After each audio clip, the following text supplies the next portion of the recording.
যার জন্য আমাদের আজকের এখানে আয়োজন, সেই মুগ্ধকে আমার মনে হয় আপনাদের কারো কাছে পরিচয় করিয়ে দেওয়ার কোনো দরকার নেই।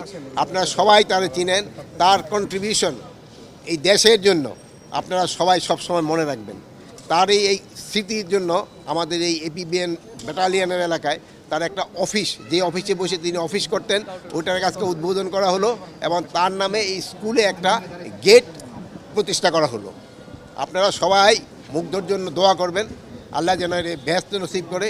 এরা কিন্তু সবাই শহীদের মর্যাদা পেয়েছে, এরা কিন্তু সবাই শহীদ হয়েছে। শুধু মুগ্ধ নয়, এই ইসে যারা যারা শাহাদাত বরণ করেছে সবার জন্য আপনারা দোয়া করবেন, এরা সবাই যেন শহীদের মর্যাদা পায়। এবং যারা অসুস্থ আছে তাদের সুস্থতা সবাই কামনা করবেন। এবং যারা অসুস্থ আছে এই সবাই চিকিৎসার ব্যবস্থা কিন্তু সরকার করবে। এদের যদি বিদেশে পাঠানো দরকার হয় তাও ব্যবস্থা করা হবে।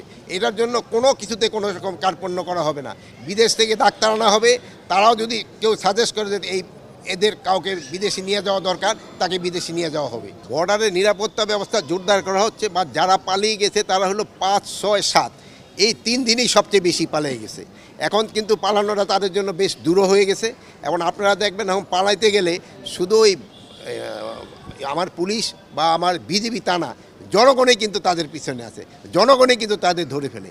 এখন পালানোটা খুব একটা সুবিধাজনক তাদের জন্য হচ্ছে না। কিন্তু হ্যাঁ, ওই 5, 6, 7 তারিখে অনেকেই পালিয়ে গেছে, অনেকেই পালিয়ে গেছে। আমাদের দায়িত্ব তাদের গ্রেপ্তার করা, আপনাদের দায়িত্ব আমাদের ইনফরমেশন দেওয়া।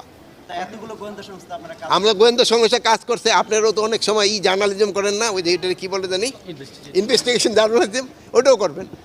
আপনারা আপনারও জানলে তাদের কাউকে ছাড়া হবে না, জানলে কেউ ছাড়া পাবে না।